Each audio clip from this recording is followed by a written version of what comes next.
안녕하세요. 일라이 영입니다. 오늘도 제가 읽고 느낀 이야기를 제 목소리로 들려드리려고 합니다.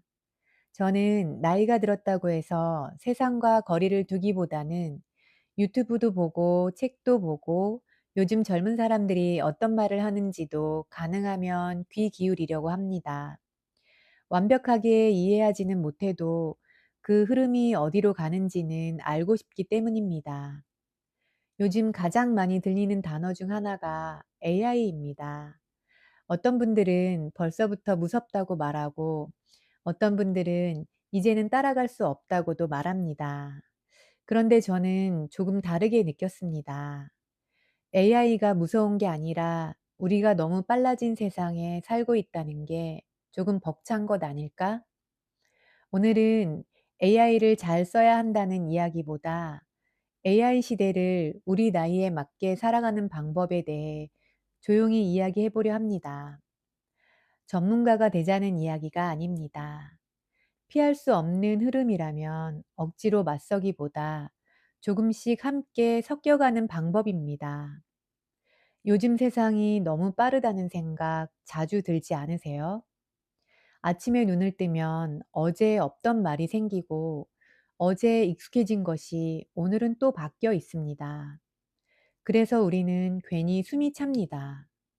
쫓기고 있는 것 같은 기분, 뒤처지고 있다는 그런 기분. 하지만 가만히 생각해 보면 우리가 두려운 건 기계가 아닙니다. 기술 그 자체가 아니라 속도입니다. 변화가 있다는 사실보다 변화가 너무 빠르다는 사실이 우리를 힘들게 합니다. 예전에는 새로운 것이 나와도 천천히 퍼졌습니다.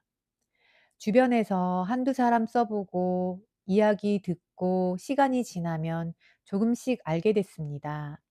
그런데 지금은 나오자마자 모두가 알고 있는 것처럼 느껴집니다. 이 차이가 우리를 더 작게 만듭니다.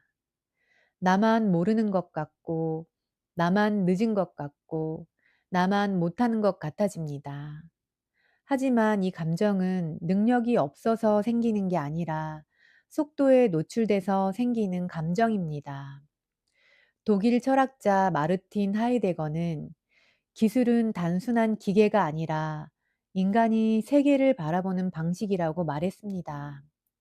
이 말은 기계가 바뀔 때마다 우리 삶의 리듬도 함께 바뀐다는 뜻입니다.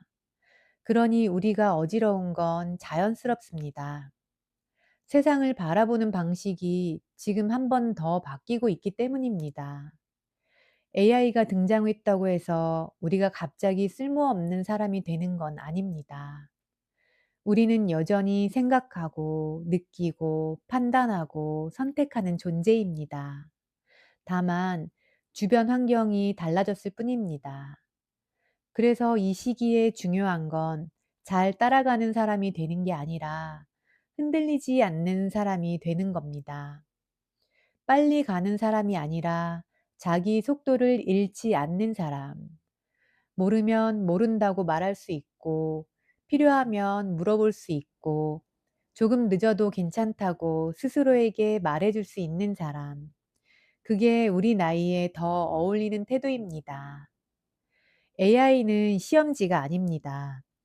점수를 매기는 존재도 아닙니다. 그냥 지나가는 흐름 중 하나입니다. 우리는 그 흐름 앞에서 주눅들 필요도 없고 맞서 싸울 필요도 없습니다. 조금 옆으로 서서 흐르는 방향을 바라보고 가능하면 발끝만 담그면 됩니다. 그 정도면 충분합니다. 우리는 이미 여기까지 잘 살아왔습니다. 우리는 자꾸 요즘 세상이 처음으로 이렇게 빨라진 것처럼 느낍니다.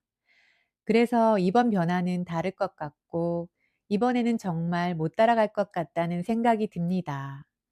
그런데 가만히 돌아보면 우리 삶은 늘 변화의 연속이었습니다.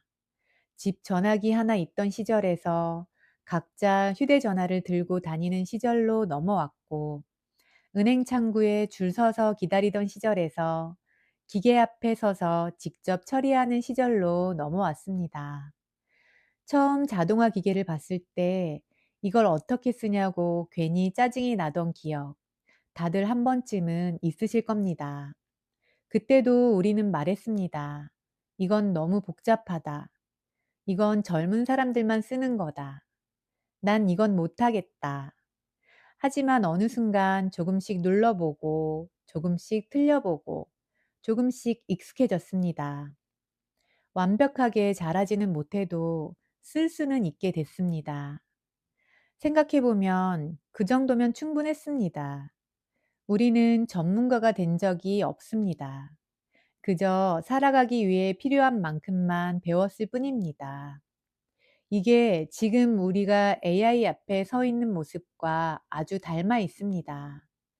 독일 철학자 마르틴 하이데거는 기술은 인간을 지배하는 존재가 아니라 인간이 세계를 바라보는 방식이라고 말했습니다. 이 말은 기술이 바뀔 때마다 우리의 삶도 방식도 조금씩 바뀐다는 뜻입니다. 그러니 우리가 힘든 이유는 우리가 못나서가 아니라 삶의 방식이 또 한 번 바뀌고 있기 때문입니다. 이건 실패가 아니라 과정입니다. 우리는 이미 라디오에서 텔레비전으로, 텔레비전에서 휴대전화로, 또 휴대전화에서 스마트폰으로 수없이 탑승해 왔습니다. 그때마다 완벽하지는 않았지만 결국은 살아냈습니다. 심리학에서는 사람이 새로운 환경을 만나면 거부, 혼란, 적응, 수용의 단계를 거친다고 말합니다. 지금 우리가 느끼는 혼란은 정상입니다. 적응의 초입에 서 있다는 뜻입니다. 그리고 이 단계에서는 잘하려고 애쓰는 것보다 남아 있으려고 하는 태도가 더 중요합니다. 완벽히 이해하지 않아도 됩니다. 모르면 물어봐도 됩니다. 틀리면 다시 해보면 됩니다. 이게 우리가 그동안 해왔던 방식입니다. 지금도 그 방식으로 가면 됩니다. AI는 처음부터 잘 다루라고 있는 게 아니라 조금씩 익숙해지라고 있는 도구입니다. 우리에게 필요한 건 속도가 아니라 머무는 힘입니다. 서두르지 않고 도망치지 않고 자리를 지키는 힘, 그 힘만 있어도 우리는 이번 변화에도 충분히 탑승할 수 있습니다. 우리는 배운다고 하면 자꾸 이런 그림을 떠올립니다. 잘해야 할 것 같고, 남들보다 뒤처지면 안 될 것 같고, 어느 정도 수준까지는 올라가야 할 것 같고, 그래서 시작하기도 전에 스스로에게 선을 긋습니다. 이 나이에 뭘 배워? 이제 와서 해봐야 뭐 해? 그런데 가만히 보면 우리는 평생 전문가가 되기 위해서만 배워온 게 아닙니다. 살아가기 위해 배워왔습니다. 밥을 짓는 법도 처음엔 서툴렀고, 버스를 타는 법도 처음엔 헷갈렸고, 휴대전화를 쓰는 법도 처음엔 두려웠습니다. 그런데 우리는 그걸 배웠습니다. 잘 하려고가 아니라 살아가기 위해서. 프랑스의 사상가 에리 프롬은 인간의 성장은 소유를 늘리는 것이 아니라 존재의 폭을 넓히는 것이라고 했습니다. 이 말이 우리 나이에 더 크게 다가옵니다.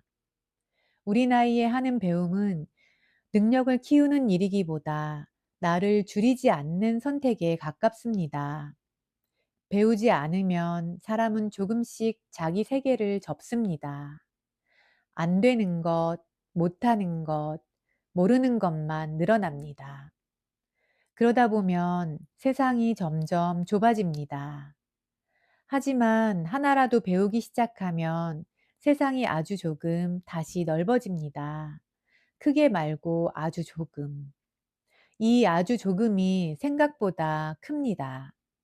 오스트리아의 정신과 의사 빅터 프랭클은 인간은 환경에 의해 정의되는 존재가 아니라 환경 속에서 어떤 태도를 취할지 선택하는 존재라고 했습니다. 배운다는 건 바로 이 선택입니다. 뒤로 물러날지 아니면 옆으로 한 발짝 설지 앞으로 뛰어들 필요는 없습니다. 그냥 옆으로 한 발짝.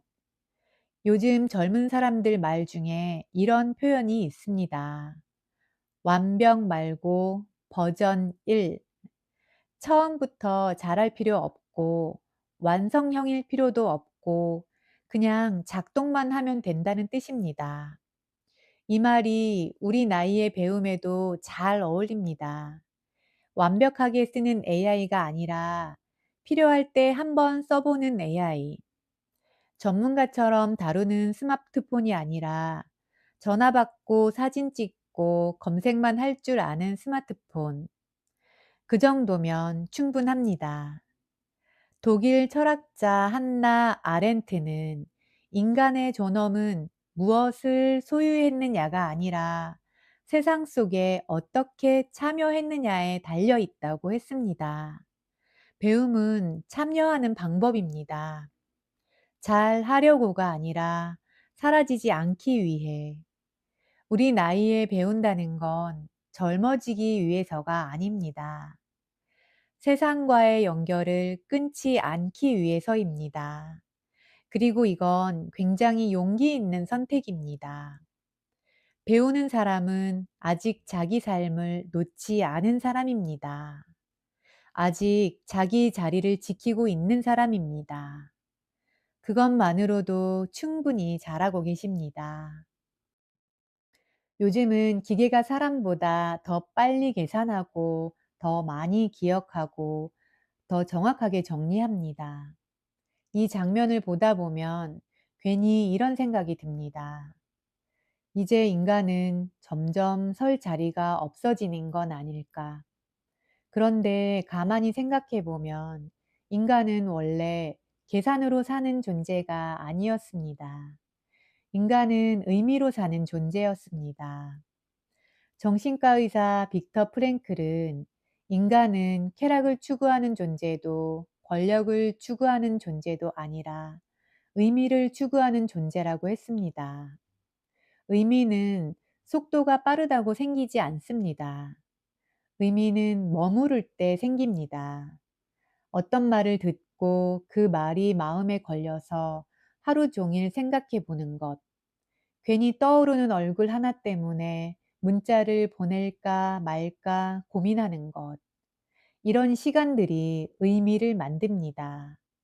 기계는 이 시간을 갖지 않습니다. 기계는 멈추지 않습니다. 우리는 멈춥니다. 프랑스 철학자 엠마뉘엘 레비나스는 타인의 얼굴을 마주하는 순간 윤리가 시작된다고 말했습니다.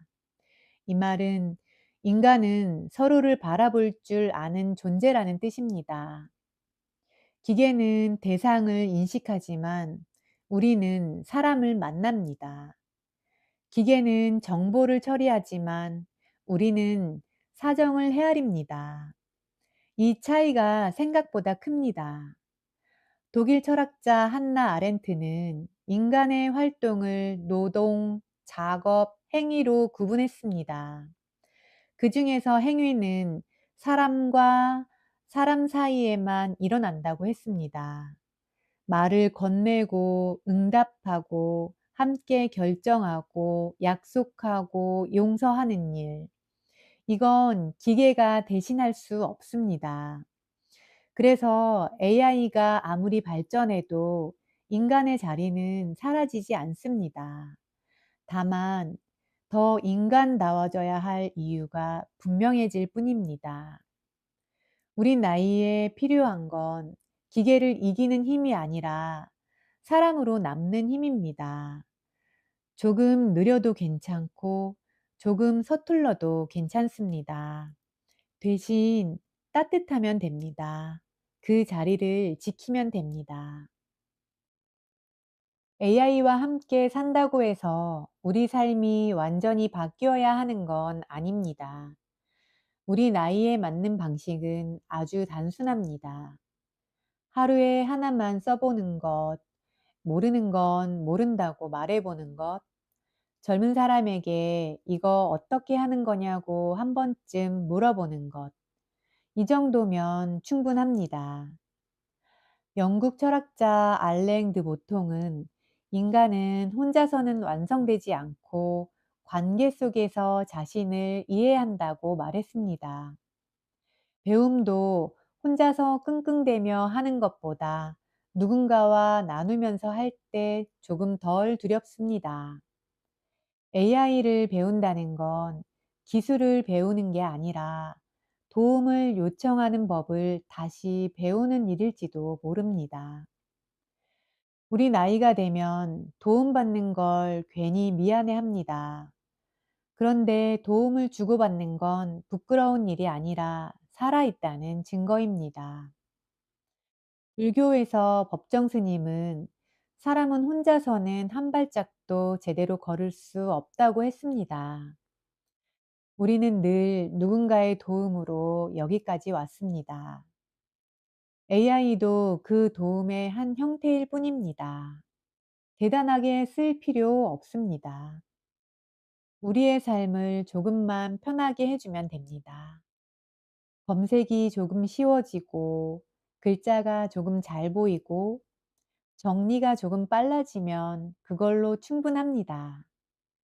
기술이 발전해도 삶의 중심은 여전히 사람입니다.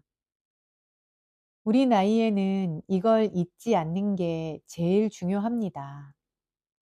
우리가 AI 시대를 사는 법은 앞서가는 사람이 되는 게 아니라 자리를 지키는 사람이 되는 것입니다. 조금 느려도 멈추지 않고, 완벽하지 않아도 포기하지 않고, 우리 나이에 맞는 속도로, 우리 나이에 맞는 방식으로 그렇게 살아도 충분합니다. 요즘 새로 배워보고 싶은 게 하나라도 있으신가요? 아주 사소한 것이라도 괜찮습니다. 댓글로 조용히 나눠주세요. 여기까지 함께 들어주셔서 감사합니다.